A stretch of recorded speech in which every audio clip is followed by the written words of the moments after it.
Okay, we are starting our webinar. We'll see if people are checking in here pretty soon. This is the webinar on how to select fruit trees and what grows well in our Pacific Northwest. So we will probably have a little bit of a slow sign up this morning. It's pretty chilly out there. I'm Jan, I'm from the EnviroHouse, which is behind me, and Jenny Call, who's on the screen, is our presenter again this morning. Jenny's been with us several times. I am going to put up the poll on how did you hear about this workshop, just to have that up as people are signing in. And we'll just give a couple minutes for everybody to get in, and then we'll go ahead and get started and people can catch up as we're going through. As I mentioned, it is being recorded. There is an option at the bottom of the screen for you to put comments in the chat. You can use the Q&A, but I encourage the chat because that way everybody can see it. If you look on your screen, there is a little, I think it's a drop-down menu, what you will see, and you can change it from sending your questions to the host and the panelists to make it for everyone. So everybody on can see the question and the answer. And then because we have smaller groups registered for today, particularly if everybody doesn't get in that did register, when we get closer to the end, we will, if we have time, we'll open that up for Q&A where you can raise your hand. And if you want to just turn on your mic and ask a question at the end, we'll try to make that work this time. Mm-hmm. So we may have a very small group signing in this morning. Only 3 so far. It may be very intimate. So I'm going to let Jenny introduce herself while we're trying to get a few more in, and then we will go ahead and get started. So Jenny, I'll let you do a self-introduction. Yeah. Yeah. Well, my name is Jenny Call, and I am a part of Garden Sphere.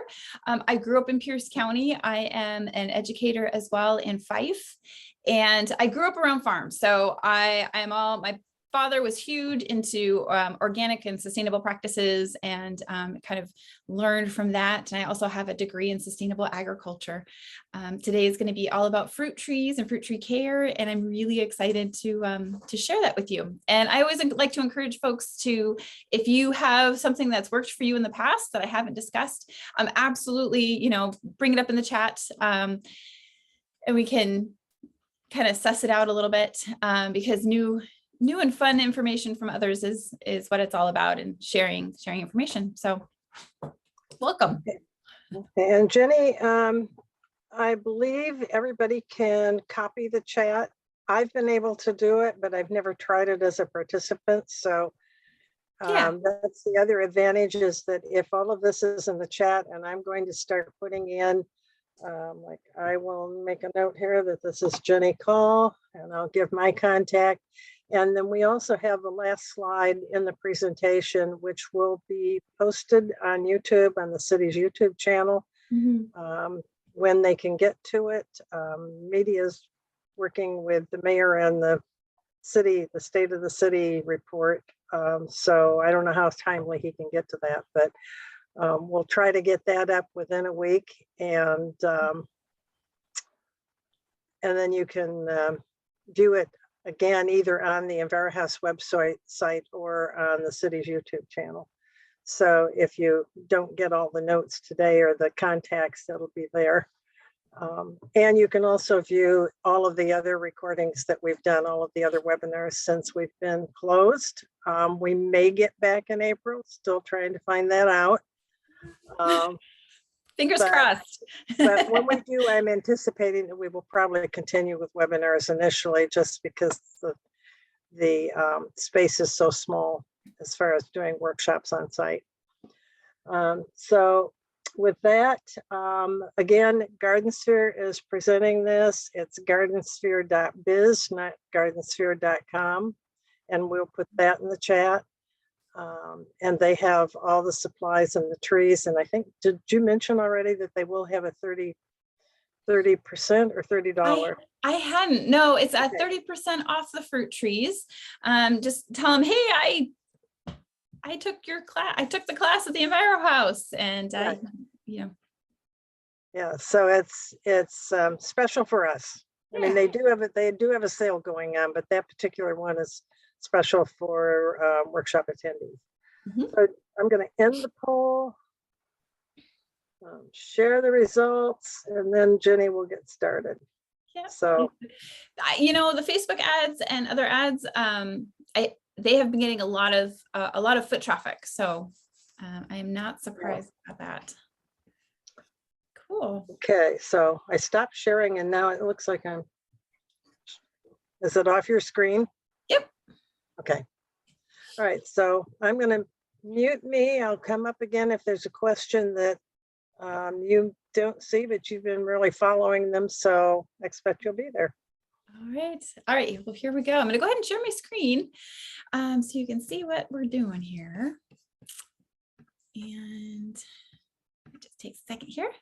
All right. So we are doing our fun, handy dandy fruit tree selection and care today, which it really is. It's a lot of fun, especially if you start getting into different varieties and you find one that you really like. I find that Stadium Thriftway, which is interesting, has in the fall and through early winter, has the most selection of types of apples. And so I like to go there and try. I get like one of each apple kind of in November. And then I'm like, oh yeah, I really like this apple. And then I try to find it. Like I try to search for it.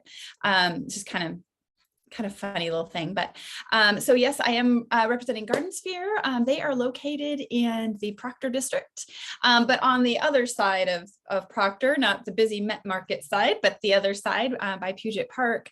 And they are open 10 to 6 every single day. So why a fruit tree? Okay, so fruit trees are wonderful, because you get to eat the luscious fruit from it, but they are wonderful as decorative plants sometimes too, depending on the size. They end up being beautiful foliage in the spring, and some of them will turn for you in the fall, especially like blueberries. They have like fiery colors in the fall. Wonderful plants for our pollinating insects too. They attract the pollinators because there's food. It's just, they're really, really great for our ecosystem. They bring in birds and things. So if you happen to get a cherry tree and you don't get to them before the birds do, you're going to attract wildlife into your yard, which is kind of really cool. It's a cool part of that. Here is our first poll. So have you had or do you have fruit trees? And it's multiple choice. I've never grown fruit trees before. My family had fruit trees when I was young. I've grown them, but I've had some problems with them. I need a refresher on some aspects, or, something, maybe it's something different. You're in the chat there. So maybe it's, I'm going to go ahead and put the chat down here so I can keep track of that. In case anybody has anything they need to say or ask.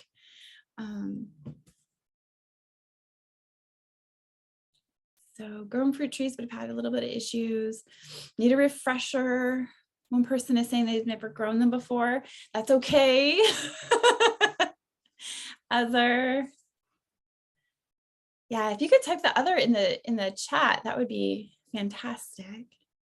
So most of you've grown.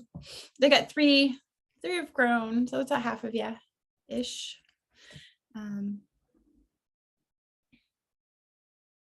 So I'm going to end this. It looks like we've had almost everybody that's in has answered.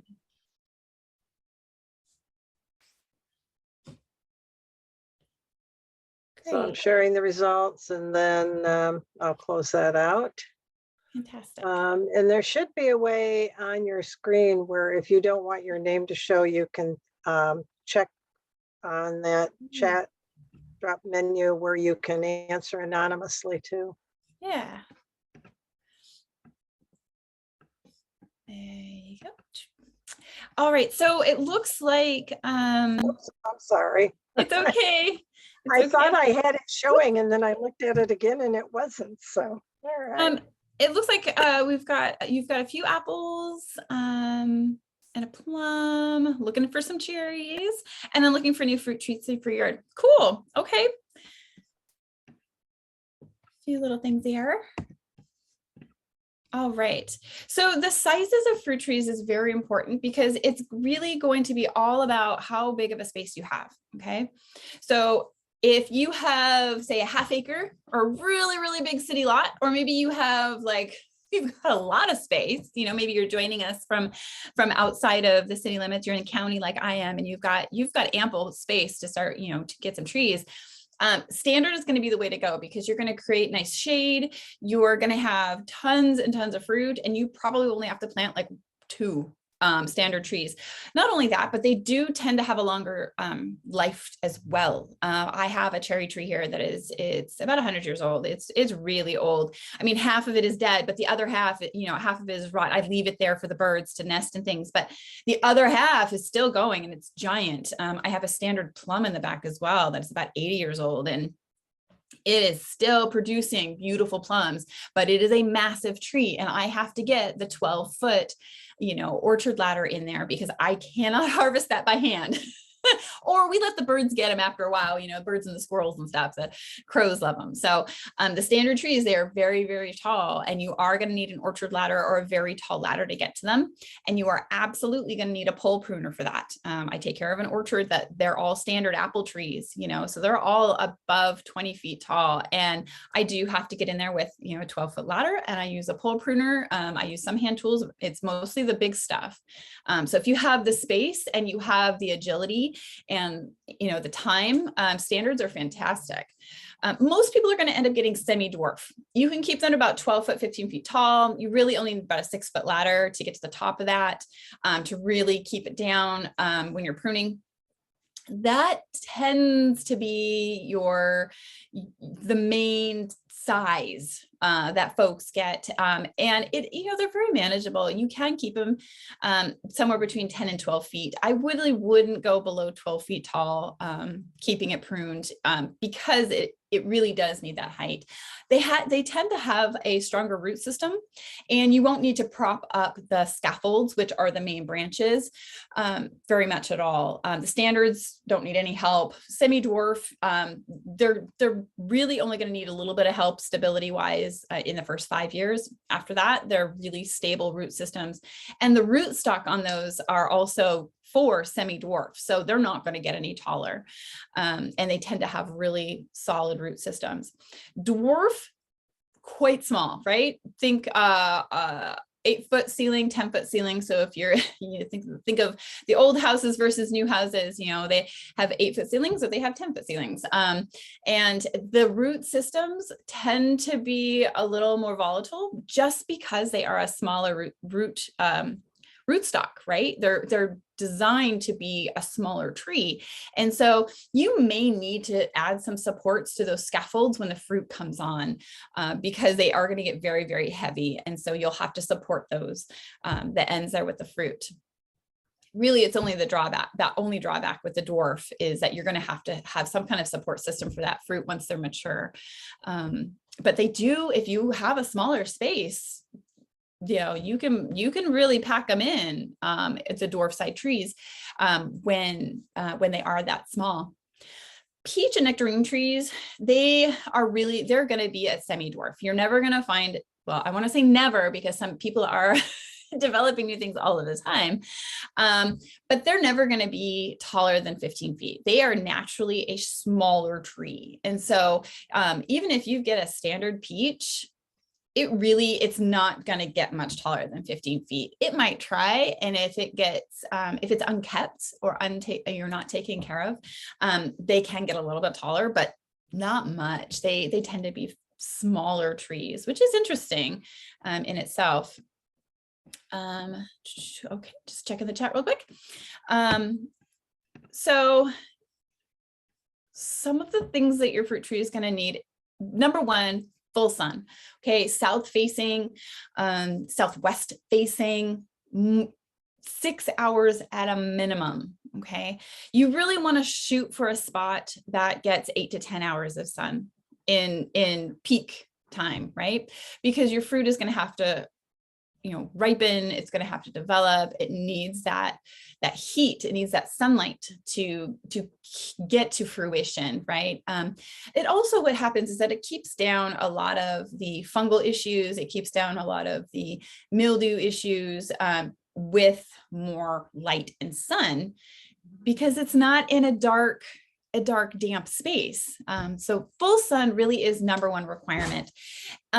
Open and accessible area to allow for you to prune, to pick, and for maintenance. Okay, you don't want to stick your fruit tree in a space that is squished up against something, or it's in between. Say you put it in between a couple of barberry, and barberry are really sharp, they're really pokey.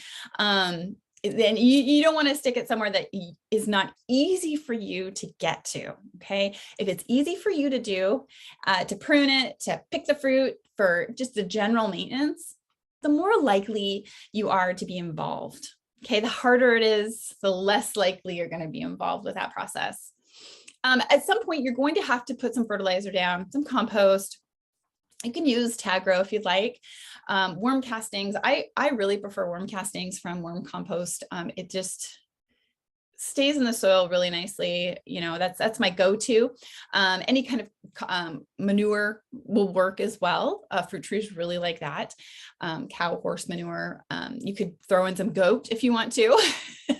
Any kind of manure. I use a combination of composted chicken manure here on my property. So but you are going to need to have some kind of root system food source. Okay, well draining soil, that is huge. You don't want to put it somewhere where it's really, really soggy. Now, I know for where I'm at, I know my water table is going to be in the summertime at about 14 inches, and in the winter my water table goes to 5 inches in some places, if not even above soil line in some places. So really pay attention to the makeup of your yard and figure out where you've got those dips, those soggy areas, where you have maybe a little bit high points that are going to be great for the water drainage, because you'll want to plant them in a spot that's going to be really soggy. And really think about the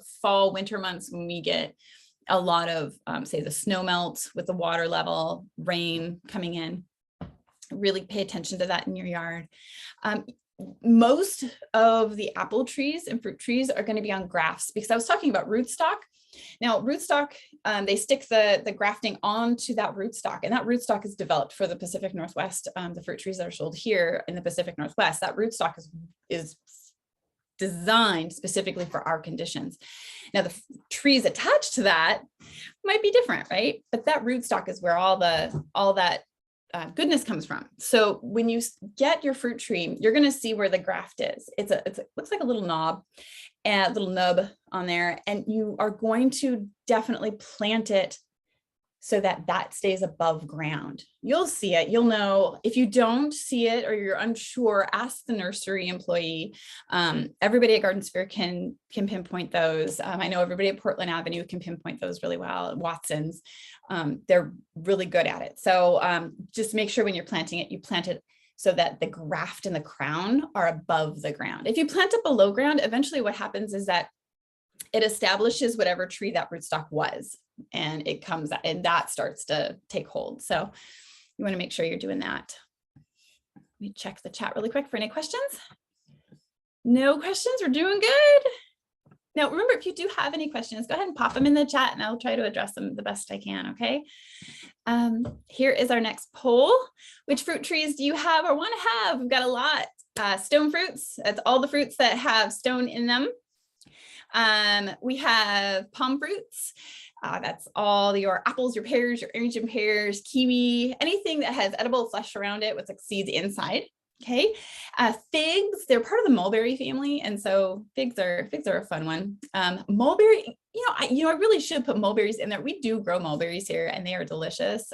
Mulberry trees, and they are quite stout, so you can keep them quite short. Nuts, here in the Pacific Northwest, we do a lot of walnuts, filberts, that kind of thing. We're not quite in the right temp zone for almonds, but I wish we were, and pecans. But those are the main nuts.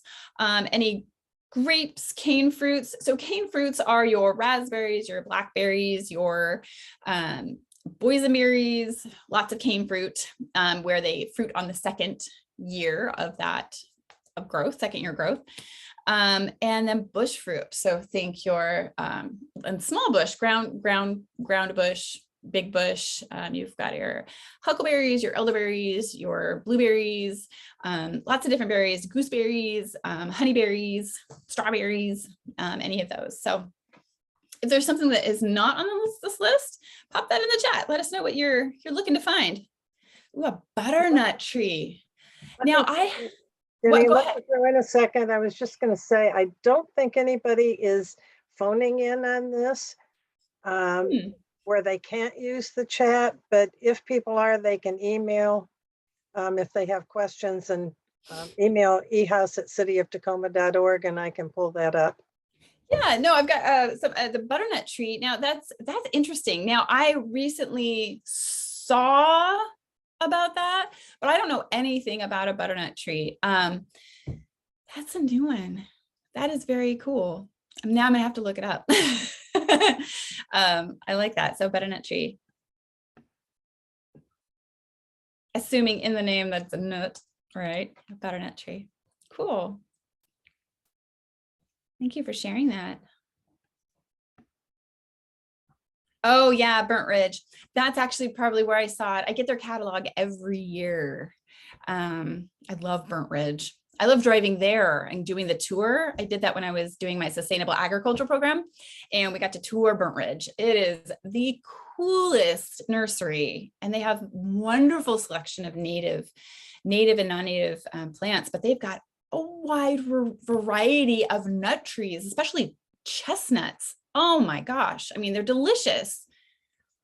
He roasted some for us when we were there, and it was pretty amazing. So not surprised, Burnt Ridge is carrying that white walnut.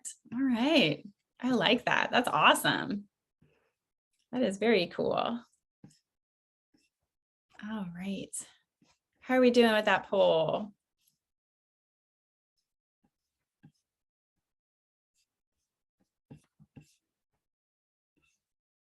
Cool. All right. So lots of stone fruit. Yeah, lots of palm fruits, a few nuts in there. All right. I love that. The butternut tree. I love that. I'm gonna have to look at the description for that. I'm absolutely gonna have to look for that.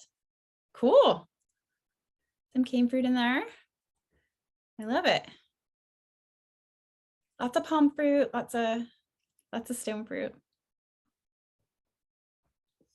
Very cool. Very cool.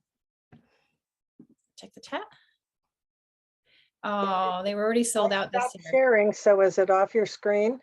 No, I kept it up because I wanted to look at it. So okay. Yeah. So this is great. So we'll talk a lot about that. There are some of the palm fruits that are better and grow easier. So if you're a novice and you want something easy to grow, we'll talk about that. And then the stone fruits, there's some that are much easier than others, but we've got a huge variety. So this is great. Figs, yes, figs are the easiest things in the world. You can cut them all the way down to the ground. They'll grow back. It's the coolest. All right, awesome. Thank you for sharing that. So here are our palm fruits. Okay, so we've got our apples, we've got our Asian pears, anything with those seeds inside. I didn't put a kiwi on here. Now, palm fruits are fantastic, but apples in particular take a lot of attention. Now, a lot means like 3 to 4 times a year. You're really gonna have to give them some love. Pears, a couple times a year. I always just hit the pears at the same time I'm doing the apples with all their needs. Asian pears, twice a year, maybe. Like I hit them, I get to the Asian pears maybe once a year and they're totally fine. The easiest of the palm fruits is the Asian pear. And there is such a wonderful variety of Asian pears out there. Like huge ones, little tiny ones, yellow, green, kind of blushed. They're very crunchy. If you've never had an Asian pear before, they're crunchy like an apple, but they have the flavor of a pear, and sometimes the texture of a pear, but their skin is very thin on most of the varieties. Some of the varieties do have a thicker skin, but they are just delicious. They love our environment. They love the Pacific Northwest, and they're so easy to grow. Apples are going to take some care because you got to do some pest management with apples to really get a crop that doesn't have, little critters inside, or the trees need some help, things like that. So we'll talk about that. And then pears are easy. So you get wintering pears, early pears, all the different varieties of pears. I really like pears. I don't know if you noticed, but I really like pears. We have our stone fruits. So it's all of the fruits that have the stone in the center. Okay, so your plums, your cherries, your peaches, your nectarines, all those. Cherries can be tricky because you have to get to them before the birds do, or select a variety that stays a little bit shorter so you can net it. Okay, plums in this category, any type of plum, any type is going to grow well. They are really, really suited for our environment. And plums tend to flower earlier. Okay. And so I know my plums are already leafing out. Even in this cold, they tend to be quite hardy. They really are suited for our Pacific Northwest weather. There are varieties of peaches and nectarines that do fantastic, and we'll look at those varieties that really they thrive in our environment because they've been developed to do so. So these are our stone fruit. Really, really like the stone fruit. I'm gonna check the chat really quick. Just really quick, keeping tabs on y'all. All right. We're looking good. And again, if you have any questions about any of these fruits, just pop it in there. I am checking it regularly. All right. Here are the other fun fruits. So we've got figs, we've got grapes, raspberries, strawberries, boysenberries, blackberries. I grow a young berry, which is really different, has kind of a rose floral flavor when they're really ripe. Blueberries, there's huckleberries, there's currants, all these beautiful bush and cane fruit, lots of nuts. Hazelnuts do exceptionally well here, filberts, if you will. And there we do have a filbert, a local filbert farm here in Pierce County that do really, really well, filbert acres. And they're wonderful. Their filberts are delicious. Walnuts do very well here. Chestnuts, particular varieties of chestnuts do quite well. So you've got a lot of options. And I don't know if you knew this, but we can eat acorns. You have to process them to eat them, but they are actually quite tasty. And we know we can grow oak trees here quite well, So lots and lots of choices of these different fruits and varieties. Figs, we actually have figs that are from here, the Olympian fig.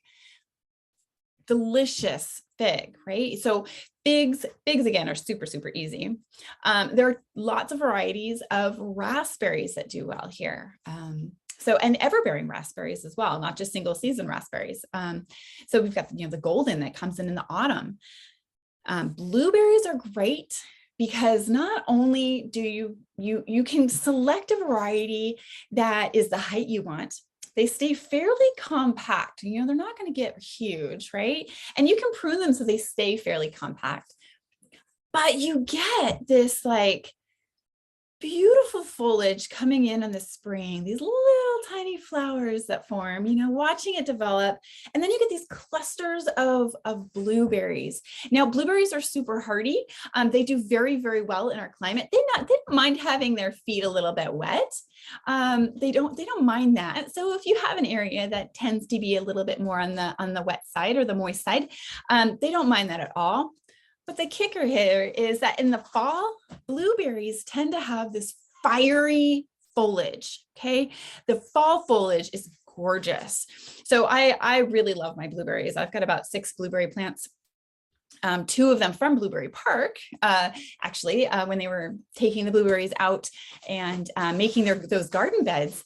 And so they're just easy to take care of and they last forever.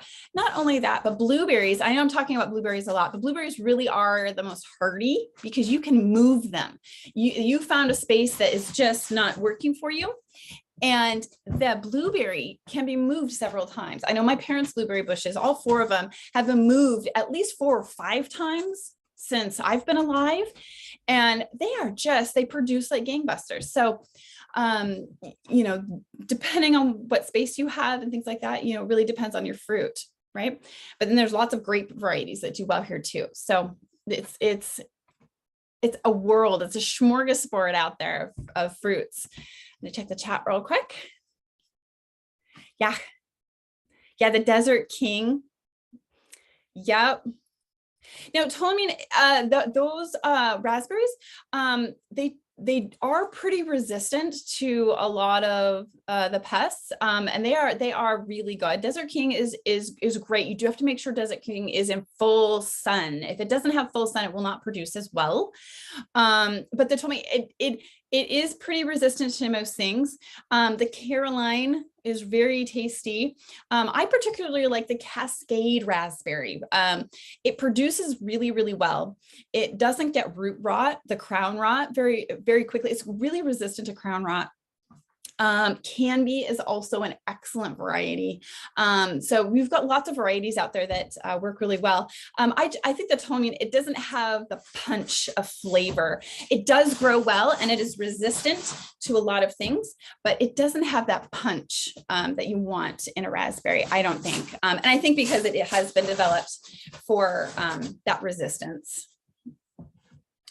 But yeah, those 2 are really good growers. Absolutely super good growers.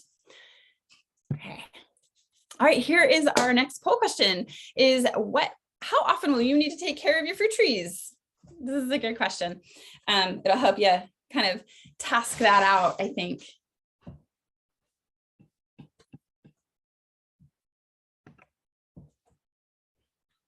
$10 months out of the year, 5 months out of the year, 4 times a year, once a year, maybe, or I don't know. I'm not sure. It's kind of hit and miss. It depends on how busy I am, which, that's realistic, right? That's realistic. And totally fine if you don't know. That's totally okay.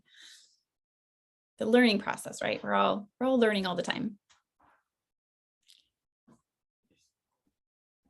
Okay, we've got 4 out of 5. I'll give you another 20 seconds and then we're going to end the poll. Okay. I'm Now, guessing. Now, speaking of raspberries, though, there is one raspberry I've been trying to get my hands on. It's called the Squamish. And typically you find it up in BC, but it is an early bearer and just tasty, very tasty, great for jams. It's really great for preserves. I'm trying to get my hands on some Squamish raspberry. Cool. We can put those species you're talking about in the chat. I didn't get all of them, but yeah, I can pop them in there. Put those in the chat. Yeah. And if anybody knows where I can get a Squamish, if you find it, I'm eager to get my hands on some Squamish raspberry. Okay, so. Cool. Yeah, you got the sharing. Yeah. Okay. Looking good. All right, cool. So you got a good feel for it. We're in a group. You've got a good feel for all this. Good stuff. Yeah. So caring for your fruit trees, you're gonna prune it about once a year. Okay. If you have some crazy vines or something, like my grapes, I will head back my grapes. I will take some of those vines that have just taken over a space and they are shading my grapes too much, and I'll cut them back, and that's okay to do. That is really okay to do. But your say your palm fruits and your stem fruits, you're going to want to do it about once a year. Blueberry bushes, things like that. About once a year, you're going to do that. And in general, you want to do it when the tree is dormant. However, given that you're doing it about once a year, right? You're taking, pruning it out. Plums you can do July, August after it's fruited. Okay, once your tree is fruited out and it's done, you can prune it, even as late as mid-September, you could prune your plum tree. There is some evidence, there's folks that have been starting to prune some of their apple trees, their early bearing apple trees, once they're done bearing, not the late bearers, which most of us have, apple trees that will bear in October-ish, November-ish. And so, but if you have an apple that bears fruit, late August, or or early September, there have been some folks who've started pruning those apple trees and just getting the suckers off of their tree and the water sprouts off of their tree, in end of July, August. And so I'm kind of following that because I think that's really interesting. It might be more convenient for people to do it then. If that does work really well. But I know that plums you can prune them. If it's more convenient for you, you can prune the plums in late summer, early fall. You're going to have to, probably spray them a couple of times a year during their season. So what I like to do is I use neem in particular. You can use horticultural oil. You can use fruit tree oil. You're going to want to look for something that's OMRI certified, and I will put that in the chat. OMRI certified. And it's OMRI certified sprays. Okay. Those are used in USDA organic processes, farms, whatnot. And they will do the least amount of damage, okay, to our environment as on a whole. Okay. The timing of your spraying really is key. So after I prune my trees, my fruit trees, like a couple weeks ago, I did apple trees, right? And so then I sprayed them with, you spray them with the neem oil is what I would spray them with after pruning, because you don't want to spray on the entire tree and then prune it, because then you just wasted all that product, right? And then I do not spray anything while the flowers are open and while pollination is happening. And that's even for self-pollinating fruit trees, because you're still going to have, pollinating insects that are going to want to feed, right? And so you don't do anything until fruit is set. Okay. And then particularly with the apples and the pears, I will do a neem spray once all the apples are set and the pears are set. I will spray the tree down with neem again. Okay. And then in the very, in late fall, or, late summer, early fall, I will spray them one more time, just as preventative through winter. And so they get apple maggot.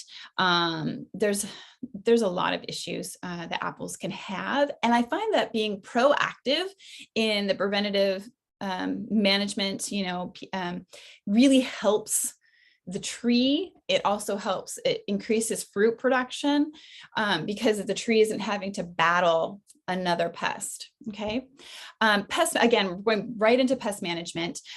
So you're going to have to, with the apples and the pears, especially with the apples, apple tree maggot, these red balls, they look like apples. They trap those, the apple maggot, little guys, not the maggots themselves, but all they're mature.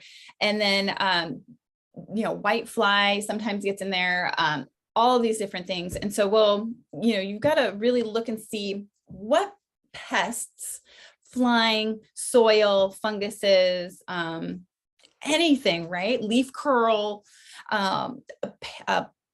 the peaches, nectarines, and plums are really susceptible to leaf curl. The pears are susceptible to rusts. So you kind of have to figure out what you have, what can be used on everything, what is going to be used specifically on a particular type of fruit tree or bush or plant. Okay, so and just have that handy. Obviously, you're going to read the directions on them, apply them appropriately is really important, but you are going to have to consider some pest management on a pretty regular basis. Really keeping an eye out. I would say 3 to 4 times a year, you're going to have to try to probably treat your trees or your bushes, your fruit bearing plants. And it might lessen over time because you're being proactive in that process. Okay. Pick off any of the fruit, whether it's good or bad, once it's mature. Okay.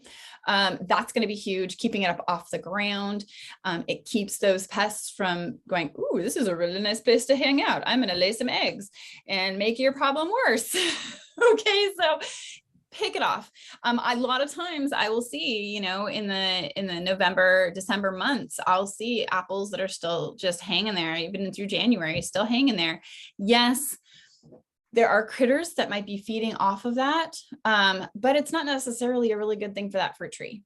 Okay, it's not necessarily a good thing for the health of the tree. Okay, a lot of times, think of, but the end of December is a good time to go out and pick off anything else, because maybe you've left them on there for, say, deer or raccoons or opossums and things like that, for nature to come get them, and then have your cutoff is like, the end of December. It's time to clear off those trees so they can just focus and not be bothered with that. I'm going to check that real quick. No questions. Oh, you are in BC. Oh, that's fantastic. I love that. Yeah. If you can find the Squamish raspberries, they are so delicious. Like, I was sad that it was just an early variety. It's not everbearing. And I was like, the season's over. Oh my gosh, I really want those Squamish raspberries. So if you can get them and you're in BC, I say, hey, I go for it, because they are so good. They are really, really delicious. Okay, are there any questions about caring for fruit trees? And we did do a whole how to prune. So say you purchase a fruit tree, we do a whole class on pruning them, and that'll be for next season. But if you're brand new, that will be a good one to attend. Some tools, pruning tools, the very, very basics. Okay, you are going to need a hand bypass pruner right here. You are going to need a bypass lopper right here. It's kind of a beefy one. And then you're going to need a folding handsaw. Now, this looks just like mine, except this one's a really nice one. I've had mine for about 20 years and it is rusty crusty. But these 3 can get you through anything. Now, if you want to get an anvil pruner as well to make cutting off the dead branches, say, you've had some established fruit trees and you have dead branches, the anvil pruner is going to be your best bet, because it will really take them off clean and nice.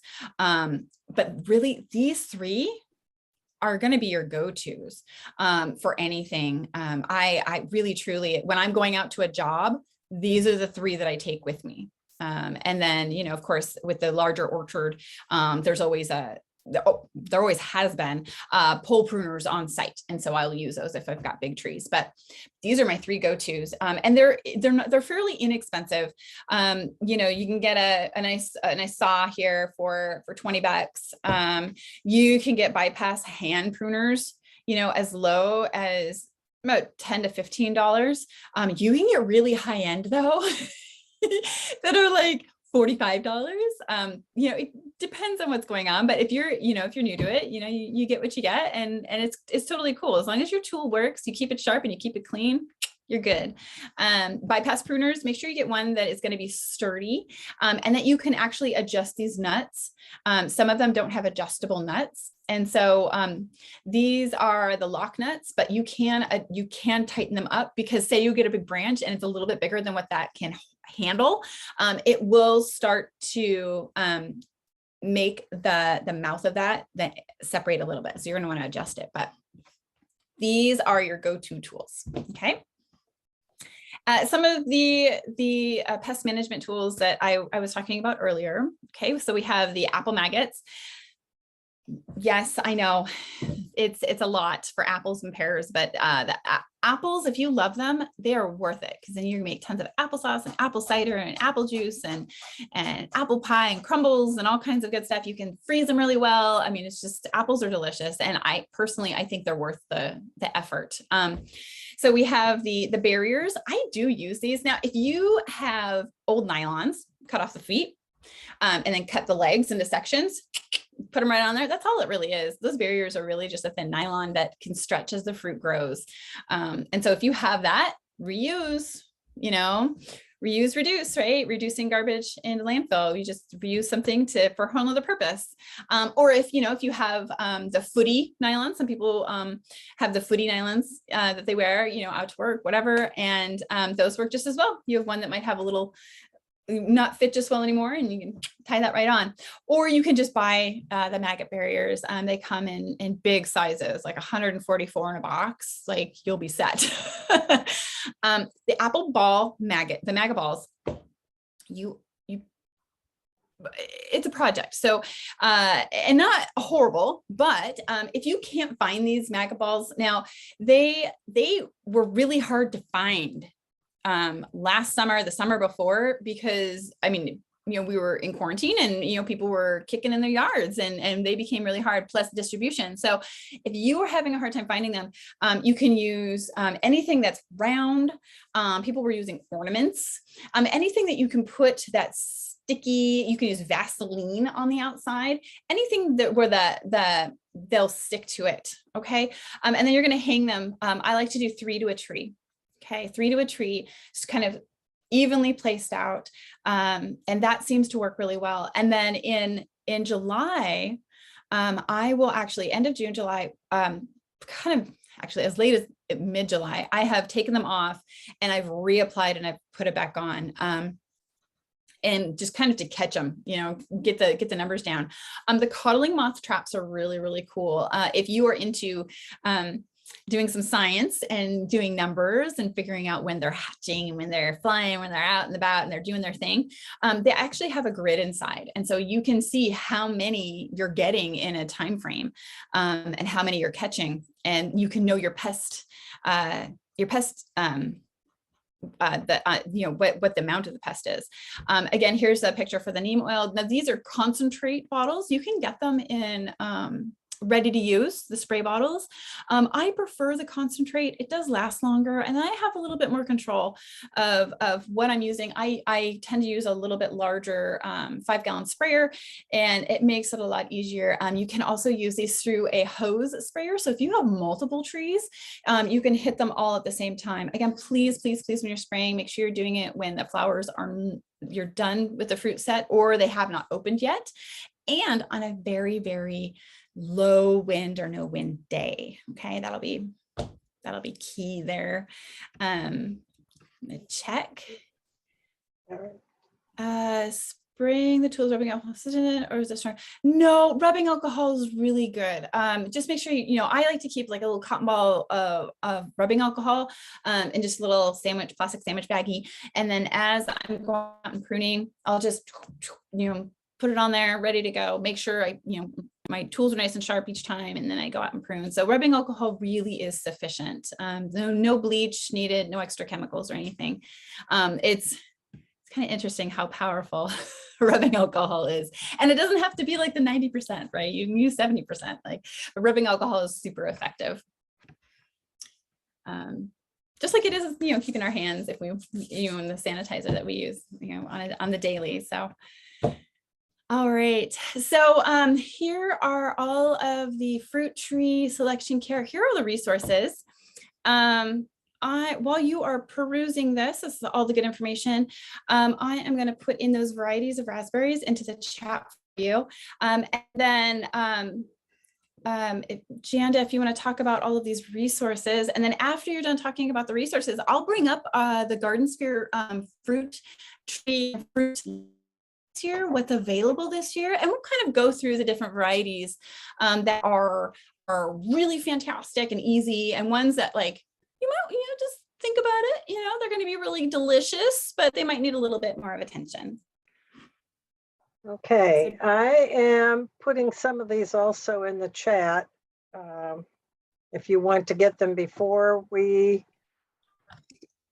have this webinar posted, and so you don't have to write them all down, you can copy them. I just entered the registration email, which you probably already have if you've signed up for this workshop, but the upcoming workshops in March are showing on here. We'll be doing heat pumps, and then Jenny will be back doing urban chickens and how to build a coop. We will have yard waste composting, and then Jenny will finish the month with spring gardens, prepping your yard, planting, and getting ready to grow your gardens. I also have up earlier, I put in Garden Sphere's information. They have, as do some of the other good nurseries, the non-toxic solutions for taking care of your plants without using chemicals. And I am putting in,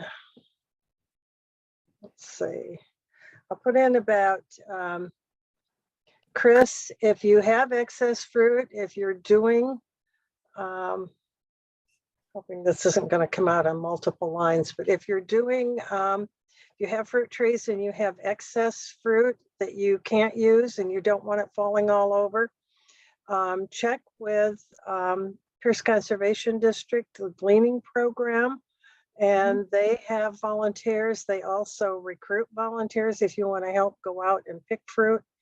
Can't get this down far enough, to be able to get rid of what you have extra in your yard. And then I'm going to add Hal Ming for the Center for Food Preservation Arts. Hal does workshops and webinars on the Center for Preservation Arts website. They have webinars and they've done them for us on how to preserve and use your fruit, whether it's just canning or drying fruit or doing other things like that. I will add Tacoma Urban Forestry, our website for the Tacoma Urban Forestry Program, which has a lot of information on landscape trees and street tree information. And if you want to plant in your planting strip, I'm not sure if it's passed yet, but the city was considering some type of legislation to allow or encourage fruit trees, but I'm not sure if that's done yet. And then also the city's tree coupon program is still going on, and that will be open until the end of March.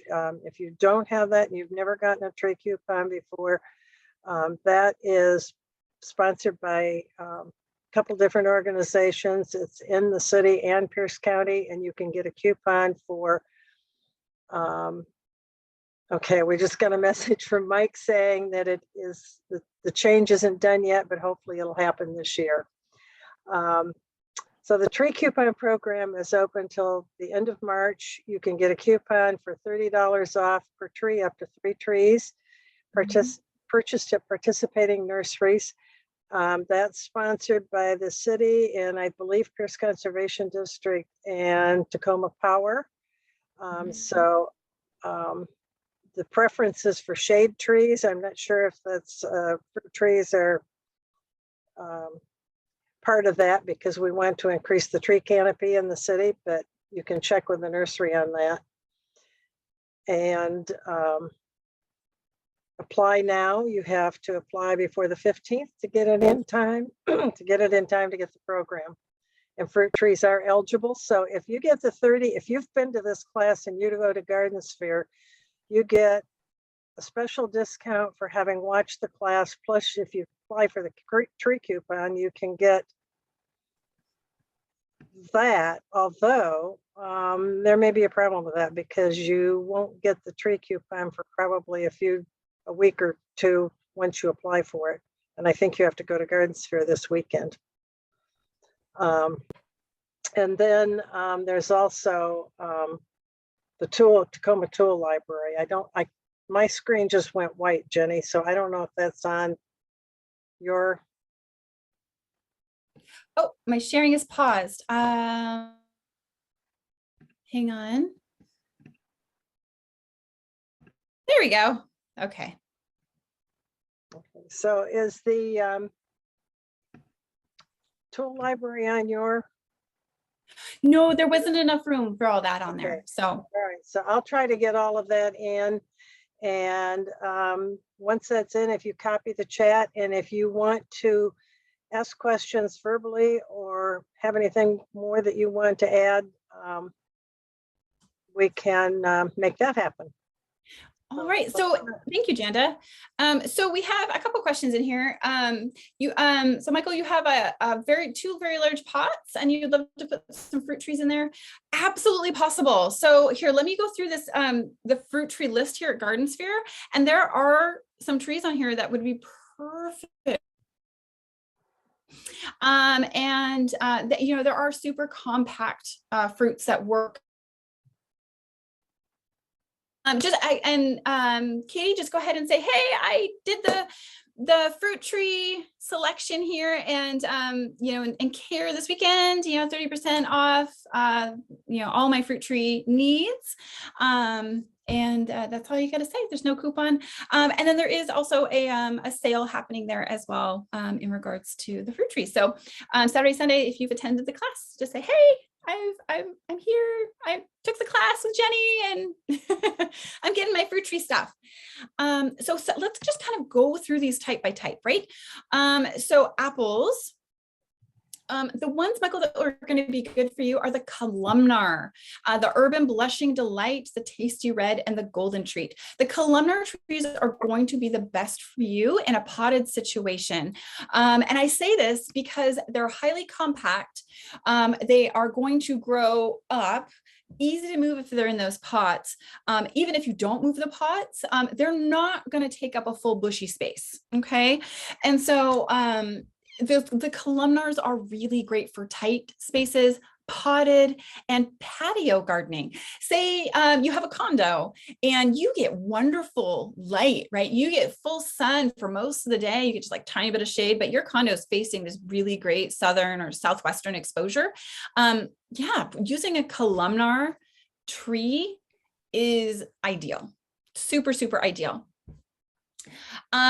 The pink lady is a very late producer. So you do have to make sure the pink lady, you do have those 10 hours of sunlight, because as you get closer to the end of the season, that of course our days shorten a little bit, and that is a late harvest, pink ladies. And so you are going to make sure that you have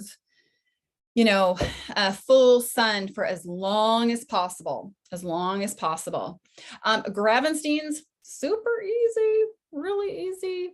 Honeycrisps also really easy. So the Honeycrisps, the ones that you see predominantly in the grocery stores, the Honeycrisp, Fuji, Gala, are really, really simple. Really, really easygoing apple trees. They're like, hey, so I'm an apple tree and I'll just do my thing.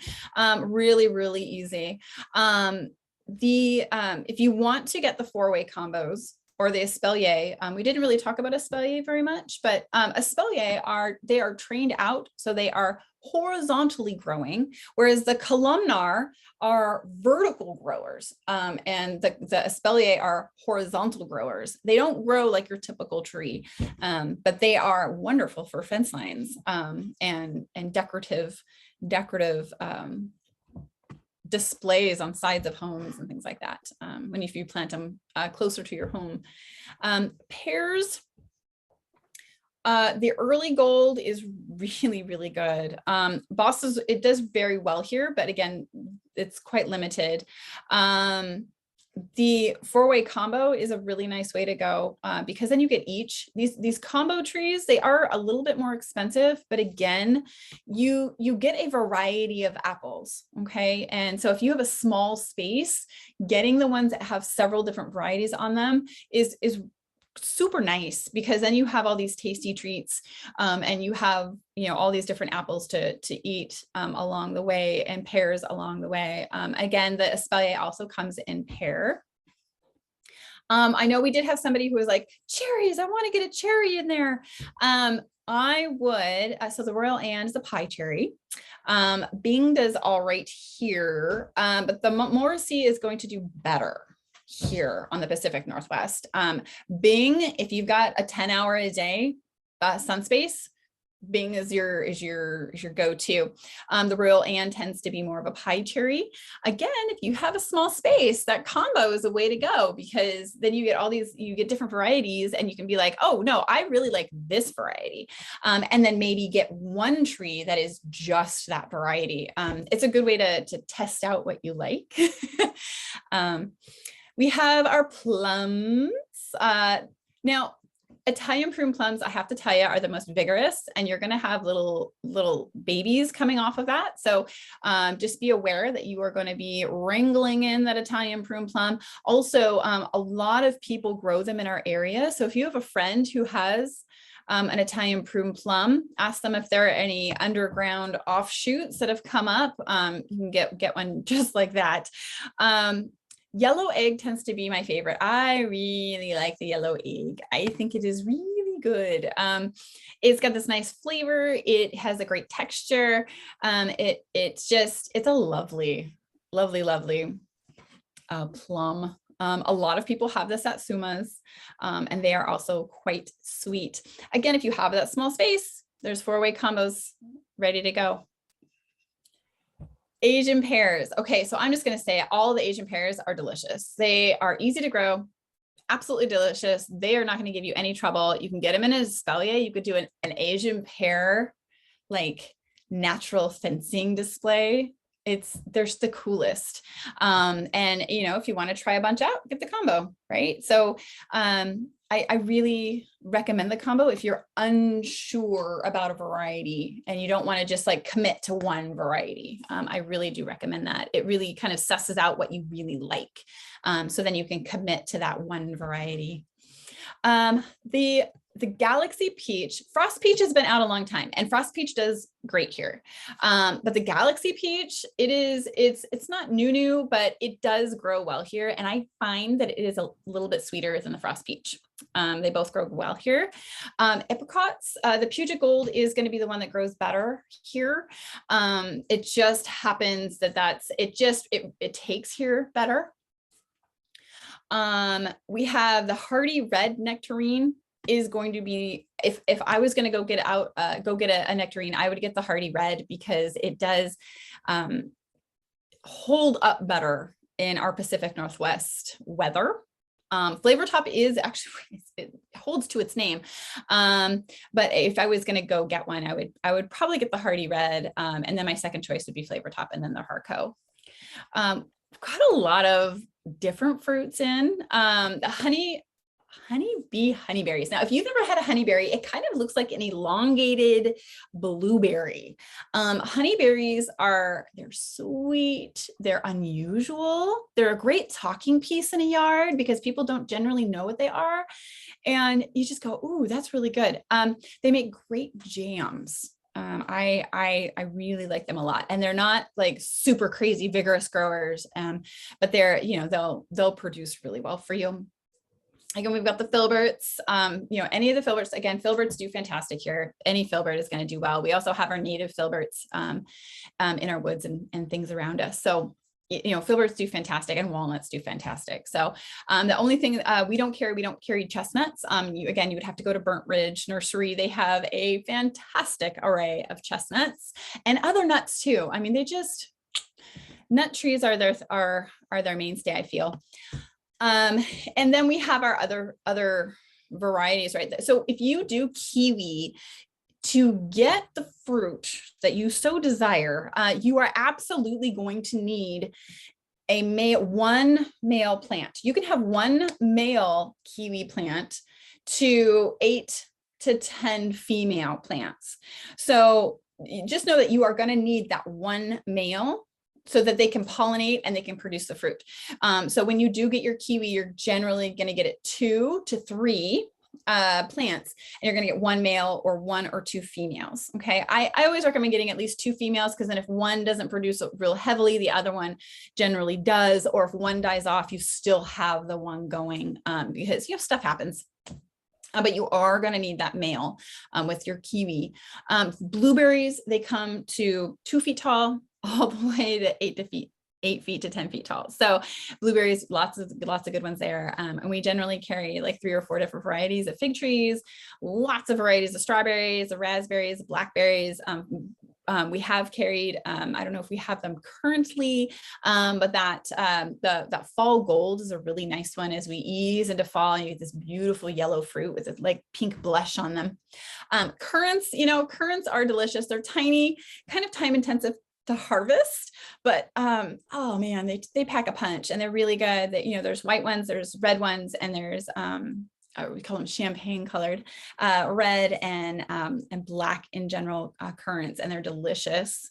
Rhubarb crowns, it's the way to go. Rhubarb, you get rhubarb every single year after, you can harvest it even, a couple the first year, which is really great. Rhubarb is part of our Pacific Northwest smorgasbord of easy growers. And Pierce County, actually, we used to be one of the top growers of rhubarb. And we, Sumner, they had their huge rhubarb festival every year. So rhubarb is a huge one here. And then grapes, there's all types of grapes. You can get seeded or, seedless. Concord grapes tend to be seeded, but there is a variety of Concord that is seedless, and they do take a little bit of a longer growing season, but lots of red table grapes and green table grapes do just fine here. Okay, so these are all the things that are being carried at Garden Sphere currently. I'm gonna go ahead and stop sharing. Are there any questions? I put a bunch of stuff in the chat, Jenny. Yeah. So if you want to look at the very last one, make sure I did that right. And then also that list that Jenny just showed, because we don't have a whole lot of people on here, I can email that if, because I don't think that's in the PowerPoint. That was an addition. Yeah. So if you want that list, send me an email. And I can put the EnviroHouse one in there too, but my email address is in there, and I will add the EnviroHouse. And if you copy, I think you can do a Control-Alt and copy everything in the chat. Yeah.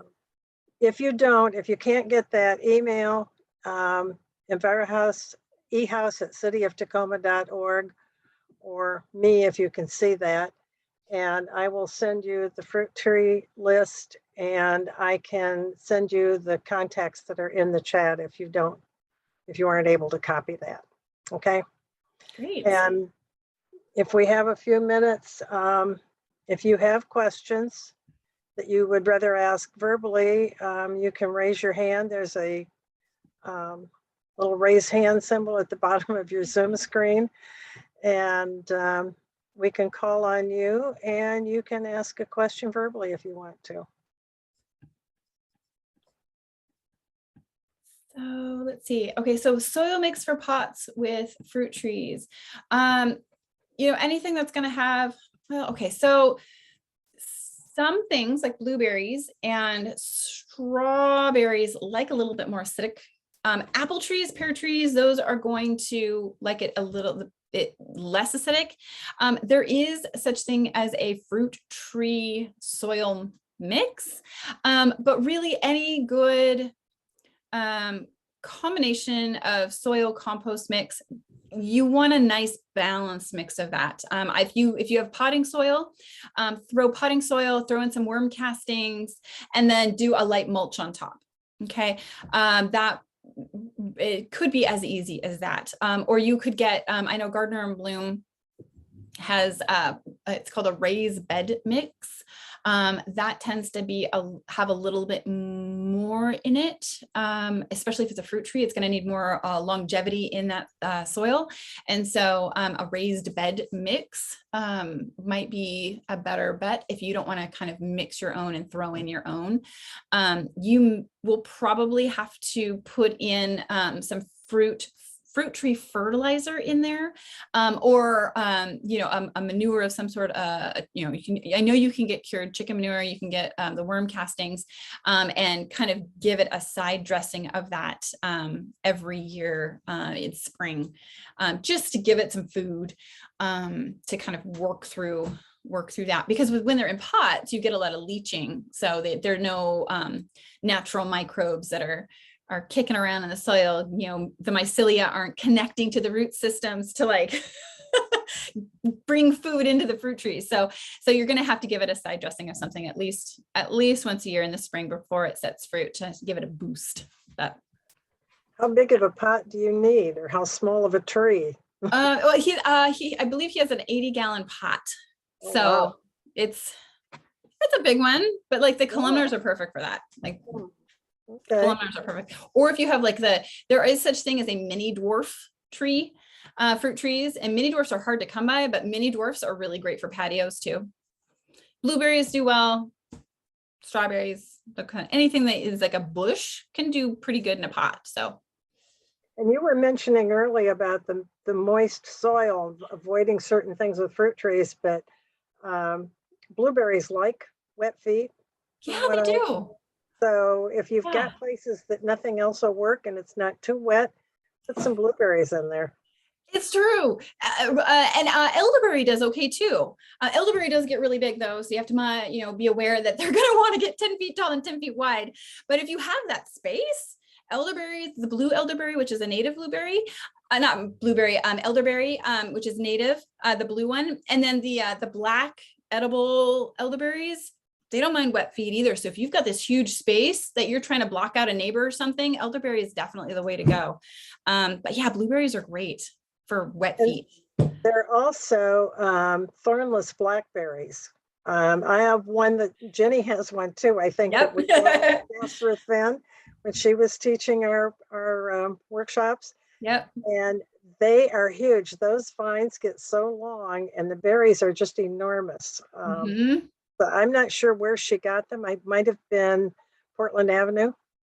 There was a thornless at Garden Sphere, and I know that we try to carry a thornless. I had gotten mine from Portland Avenue, but there's so many thornless out there. I know a lot of the like the feed stores and the even McLendon's, they sell a thornless now. The thornless are great because you go in and you can get the fruit, and then you don't have like them trying to like grab you and like fighting your way out of the blackberries. Like with our Himalayan. Mine are too long. Yeah, they do get really big, so you kind of got to wrap them around. But I have one other question too. When we were talking earlier about pruning, since it's so cold, I haven't finished my apple tree. Since it's so cold, I can still do it, can't I? Oh yeah, as long as they haven't bud out, you're good. Yeah, and, you know, the folks are having a lot of trouble with the plum because my plum is already out. And I didn't bother to prune it. And I think I would really recommend folks who have plum trees just start it on a summer schedule, because plums really do leaf out and flower out really early. And we've been getting cold weather later and later. So I would just recommend pruning it in the summertime. You had a quick question about the wood chip mulch around the base of the fruit trees. So you can use any type of mulch. Really, truly, if you have some lawn and you don't do anything to your lawn, you just go el natural. You could use just some grass clippings. It'll keep heat in. It'll mulch down really fast. It'll keep the moisture in if you want to do that in those pots for just a quick solution. If you're looking for more of a decorative solution, try to get the wood chips that aren't treated. There are a lot of wood chips that come in the bags that they're treated, and they're treated for longevity, right? And they're treated for like decorative purposes and say a perennial bed, you know, with rhododendrons and azaleas and, you know, these beautiful perennials that we're not going to eat it. So if you know somebody who's chipping up something, you could totally use that. Cedar farm bedding is actually really good. It doesn't break down as quickly as the pine shavings do, and they make they smell really good, but they also create just a nice mulch on top. You could use that. if you have something that's if you still have some leaves, if you're leafing out something, just do a side mulch if you use leaves, because you don't want it to get real close. Really, you don't want any mulch to be too close to the trunk. But anything will work as long as it's not treated. Like, just make sure it's not treated and nothing's been funky with it. But we've used lawn clippings, just to put around, and it does keep them warm, and it really holds that moisture in the pots. So just personal preference, what's easy. I hope that helps. And I think that people probably attending these are not going to use pesticides, but just as a caution, the reason we push the non-toxic pesticide, or not pesticide, but the non-toxic treatments, because anything you use, it may solve the problem on the tree, but the birds, the insects, the soil, everything that's going on around that is going to be affected, and they will absorb those pesticides, and it will kill them or harm them, or be bad for the soil. So please do take that into account. Yeah, it's that network, that living network. Yep. Okay. Sure. Right. Any more unless somebody's got some or? other questions, we may be able to end a little early here. Okay. I don't see any Q&A coming up. I don't see anything more in the chat. I don't either. Ellen, good luck with the Squamish. I hope you find it, because I'm having a hard time finding it. And if you find it, cheers to you, friend. Cheers to you. Yeah. Okay. And if anybody wants those handouts emailed, let me know about that. I know how to find Mike, but I'm not sure. Well, I've got email for the rest of you too. So. Okay. Thank you all for attending, and sign up for whatever's next. Yep. We have 5 open dates between now and the end of July. So we are all scheduled out. Jenny will be back in April and May and June. She's one of my regulars, and I rely on her a lot. So hope to see you all again soon. Yeah, thank you for coming. We'll see you again. And have a good rest of your weekend. Bye. Bye.